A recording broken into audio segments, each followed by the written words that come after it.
What's up, guys? It's Joey from Krav Maga XD. Today's a little bit more of a casual day. I'm coming at you from my floor. I sit on my floor, by the way, when I do work and planning and all that stuff and journaling and calendars and blah, blah, blah.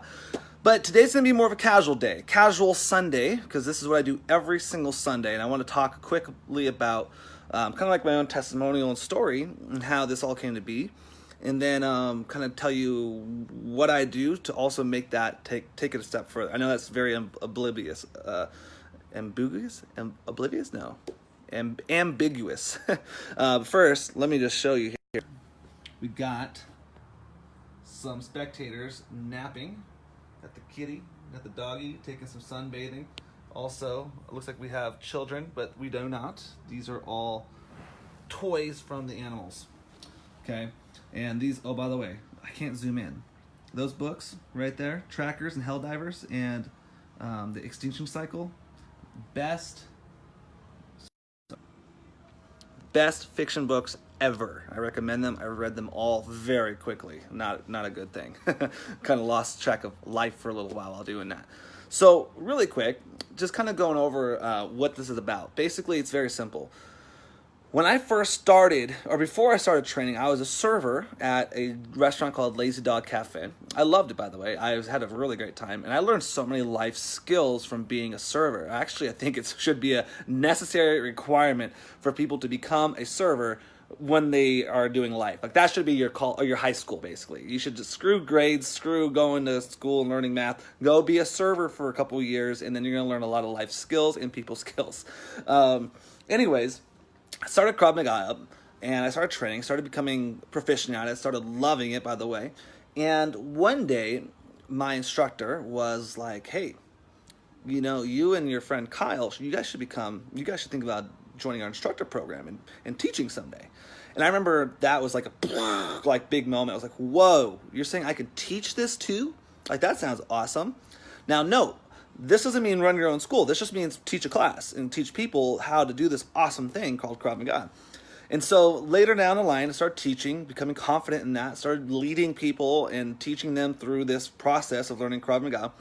And then little did I know, it started changing people's lives. And you start seeing case studies of people coming in shy, or they're going through hard times, and then they come in and they talk to you about how after they started training, they became better people, their lives are better, they're more confident, better things are happening for them, etc. And so what I noticed is after doing all, sorry, my cat is tempting my dog. He doesn't have teeth, though, so he can't really defend himself, and she kicks his ass. Anyways, after that training started impacting me more and creating more confidence in me, and after I started teaching classes and realizing that I was a decent leader of this system, and I was able to teach it well, and I was able to help people, it really struck me. And then one night I was contemplating the idea of not working at the restaurant anymore, because I didn't like it. I got really burned out of it. I didn't really enjoy the people there. Not that the people were bad, but you know what I mean, right? I just got super burned. And so one day I was like, well, maybe I could open my own school, but I didn't really know how. I don't know anything about business.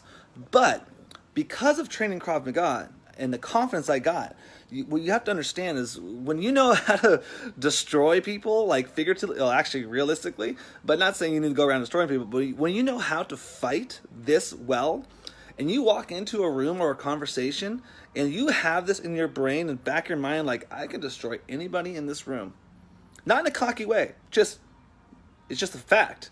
When you're that good at fighting and people don't know how to fight, you're going to be really awesome.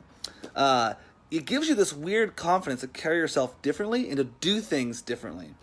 And you start doing more things that you didn't think you were going to do before. And so what happened is, besides all this drama and blah, blah, blah, blah, blah, basically what happened is I had this confidence to start my own company. And so I went out, I went off a limb, I met people I didn't know, I asked them for help, they helped me. I got a place, started it up, more drama, doesn't really matter. Everything that's happened has been for a good reason, and I love it. I don't regret anything. And our business started to grow. And then I started to learn about business. I'm like, oh, well, shit, this thing called business is kind of cool. Like, you do something awesome, you provide a service, you help people, and then you market it so more people see it and they come in. Therefore, you get to help more people. And then the more people you help, subsequently, you make more money, which is awesome. And you can use that money to live a fun life and to help more people, which is awesome. And so I got really into this idea because I had this confidence now from Krav that I can be a good business owner. So then I started taking courses. I got my college degree in marketing and business. I went to Tony Robbins' Business Mastery Seminar, which was a big eye-opener for me for what I can do with business. Read a ton of books, like tons of freaking books of business. Then I started helping people with business. Then I realized, well, shit, I have a skill. I can now not only teach Krav, I can actually teach people how to run their businesses better because I'm doing that right now. And so then we started another company. I got with my friend Dan, and we started a marketing agency. And now I had 2 businesses I had to grow. And then over the years, obviously lots of hard trials, like because being a business owner is not easy. We were able to do things right. What's up, Kyle? How you doing, man? We were able. Aren't you filming right now? I thought I saw you on Instagram that you're filming. Oh, interesting. Looks like you're not filming. I'm going to tell them that you're slacking. I'm waiting for a response. He's not responding, so I'm assuming he must be busy.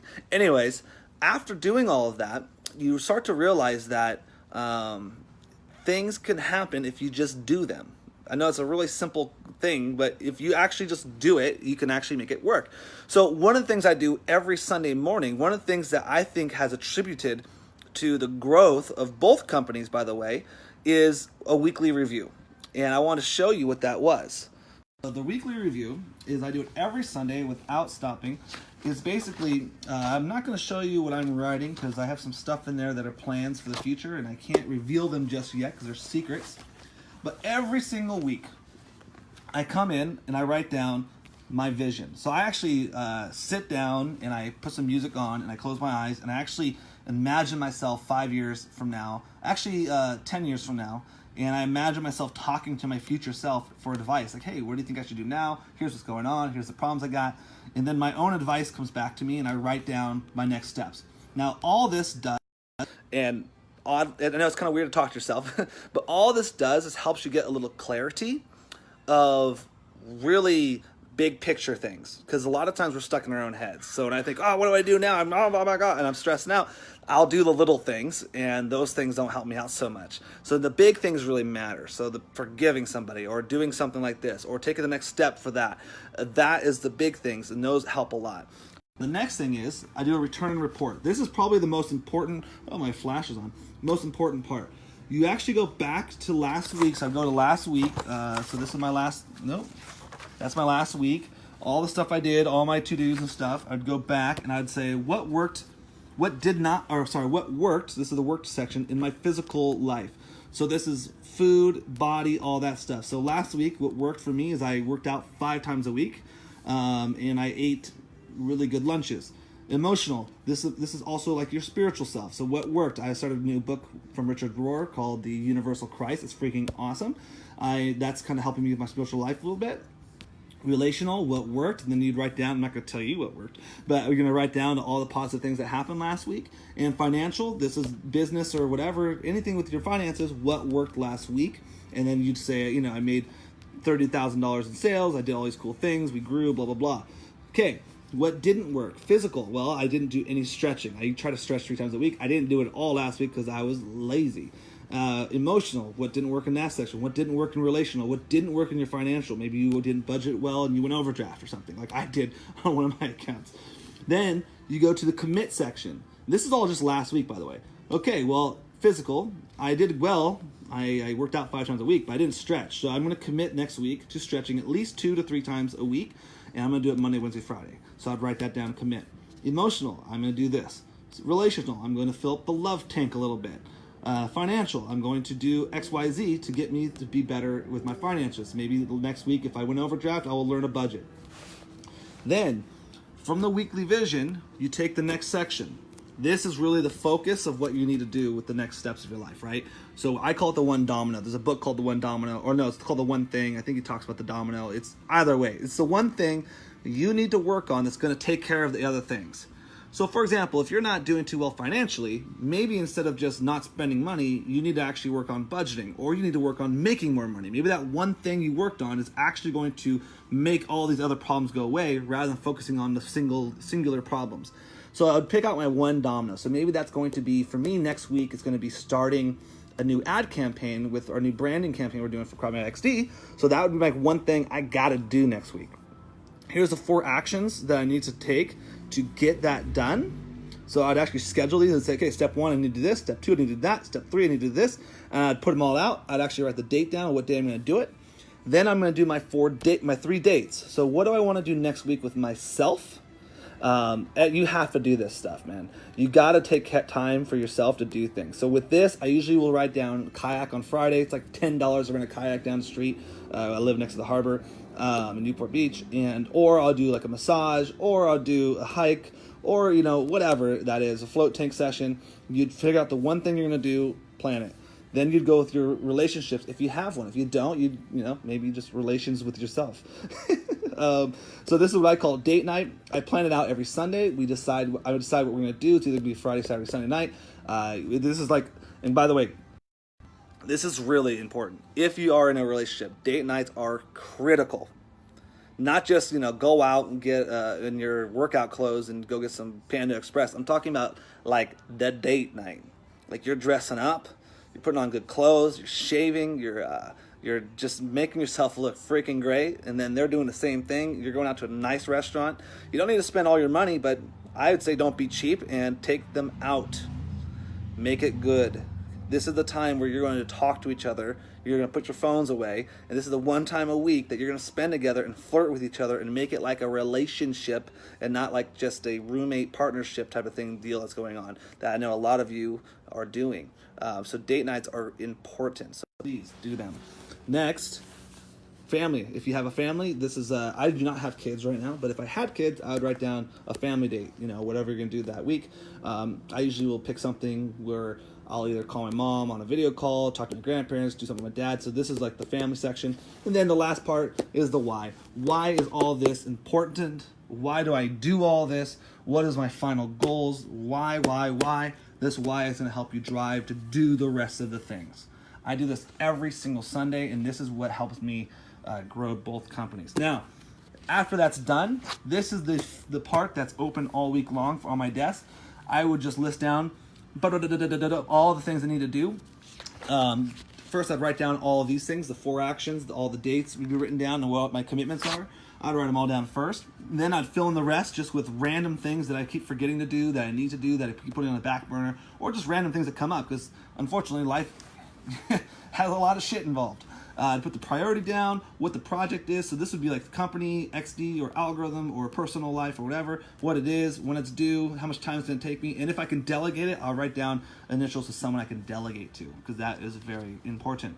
Then, once that's all brain dumped out and scattered out, not in any order or anything, I will take it and I'll plan it out on a specific day. So I'd put that on Monday, I'd put this one on Tuesday, I'd put this one on Wednesday, and I'd start to spread them out to where I feel like it's more of a doable chunk. That helps me out a lot. Just writing the day here, whatever the date is. That way there's no weird calendar system going on. And then I write down on that day what I'm grateful for, and then I'd go to work to nail all of these things. Okay, that's it. I actually made this myself. So after you're done, the next week will come. You'll do another review of what worked last week, what didn't work, what you're going to commit to, all the fun stuff. Then every 4 weeks, you go back in and you put down your facts of where your life is in all 4 categories, what your visions are, what your why is, all your goals. You rewrite them so you remember what they are. You'll see I've done that here, all my facts and visions and my Q goals. This is just the planner. But that's it, guys. Simple, super simple. You can write this out on your own. You don't need this planner. I mean, I made it myself, so you can't even buy it. But that right there, honestly, that was my game changer. Because instead of just going around in life and just kind of hoping that things are going to work out and you just kind of take things as they come, and actually planning it, measuring it, and doing your focus, that's the big thing. Focusing on that one thing that week that's going to take that next step to your goal. Imagine doing that every week for 52 weeks a year. You just did 52 major dominoes to get to your goals. I mean, you have to succeed.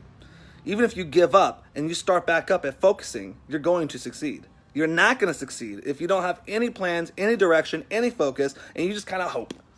I hope this happens. That's just the way it is. That's why also, I mean, when I worked at the restaurant, that was 8 years ago, I went back and there's still people that work there with me and they're not doing this stuff. That's why they're still there.